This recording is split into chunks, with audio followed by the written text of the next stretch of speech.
Okey, Assalamualaikum. Assalamualaikum semua. Okey, jadi kita sambung kelas kita hari ini dengan kegunaan pengembangan dan pengecutan JIRIM dalam kehidupan harian. Okey, dalam kelas yang lepas kita dah bincang pasal rel kereta api, bagaimana rel kereta api ni ada gap di antara dua rel tadi. Dan kemudian kita bincang mengenai jambatan keluli, di mana jambatan keluli ni kita buat ada roller di bahagian satu hujung dan ada sedikit ruang untuk membenarkan kedua-dua benda ini dia mengembang pada waktu yang panas ataupun mengecut pada waktu yang sejuk. Okey, kita sambung dengan kegunaan dia lagi. Okey, sekarang kali ini kita akan fokus kepada penggunaan jalur dui logam. Okey, apa yang dimasukkan dengan jalur dui logam ni? Jalur dui logam ni, apa yang dimasukkan dengan jalur dui logam? So, jalur dui logam ni dia macam switch. Kita gunakan dia sebagai switch. Okey, dalam peralatan yang mana dia bergantung kepada pengawalaturan suhu. Maknanya dalam keadaan-keadaan yang mana kita perlukan satu bahan ini untuk bertindak ataupun berfungsi apabila terdapat suhu yang tertentu. Okey, contoh dalam kes ni kita tengok adalah ni loceng keselamatan ni ataupun fire alarm ni. Loceng bila berlaku kebakaran ni, loceng ni akan berbunyi secara automatik. Bagaimana dia boleh berbunyi secara automatik? Kerana di dalamnya ada jalur dui logam ni. Dan jalur dui logam ni dibuat daripada dua logam, dibuat daripada dua logam yang berbeza, yang mempunyai beza mengembang dia dan pengecutan dia. Dia mengembang dan mengecut pada kadar yang berbeza. Maknanya kita ada dua logam, kita ada dua logam yang kita gabungkan menjadi satu macam ni.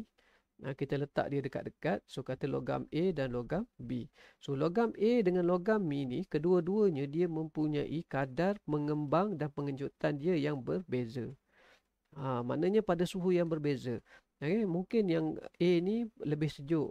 Pada suhu lebih sejuk ataupun suhu yang lebih rendah, dia akan dah mengembang dah. Mungkin B ni dia memerlukan suhu yang lebih tinggi untuk dia mengembang. Jadi dia digunakan. Ini kita panggil jalur dua logam, dui logam. Okey, kita tengok bagaimana kita panggil apa penggera, sistem penggera kebakaran direka. Direka supaya litarnya tidak lengkap pada suhu bilik. Maksud litar tidak lengkap ni, maksud dia macam ni. Awak dah belajar, saya rasa awak ada belajar. Kalau ni maknanya, kalau kita nak buka lampu, contohnya kalau kita nak buka lampu. Kalau kita nak buka lampu, kita perlu tekan switch. Kita perlu tekan switch.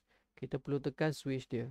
Jadi dalam kes ni, dalam litar apa dalam sistem penggera ni, dia gunakan skru ni, dia gunakan dui logam ini sebagai switch dia. Mana pada suhu bilik ni. Direka supaya litarnya tidak lengkap pada suhu bilik. Maknanya dalam keadaan biasa, logam ni dalam keadaan straight. Logam ni dalam keadaan yang lurus. Dalam keadaan lurus yang menyebabkan dia tidak bersentuhan. Dia tidak bersentuhan, jadi litar elektrik ini dia tidak lengkap. Litar elektrik ini tidak lengkap. Okey, jadi apabila katakan ada api, contoh dalam kes ni ada api ataupun ada kebakaran. Apa yang berlaku adalah jalur dui logam ni, kedua-dua logam ni dia akan menyerap haba. Dia akan menyerap haba. Bila dia menyerap haba, oleh kerana macam saya kata tadi, kadar pengembangan dua-dua logam ni adalah berbeza.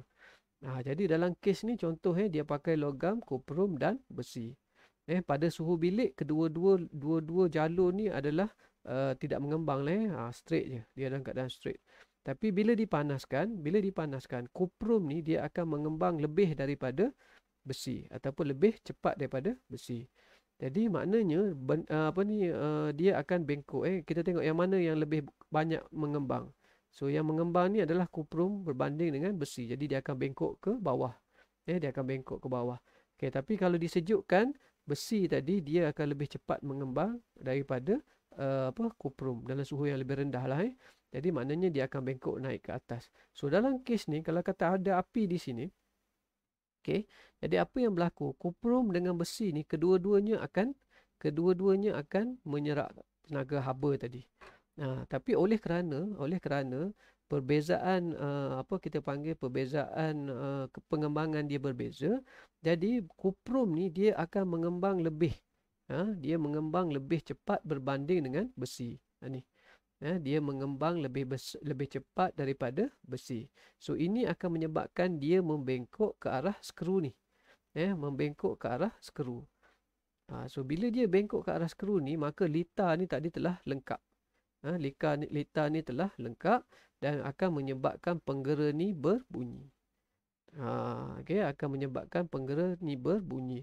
So ini adalah contoh tiga perkara, tiga benda dalam kehidupan harian kita yang mana menggunakan konsep pengembangan dan pengecutan jirim dalam kehidupan. Yang pertama kita belajar pasal pengembangan dalam rel landasan kereta api. Yang kedua kita belajar pasal pengembangan dalam jambatan keluli.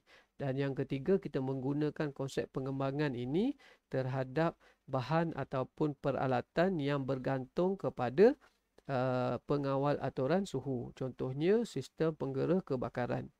Maknanya kita gunakan dua logam yang mengembang pada suhu pada kadar yang berbeza-beza.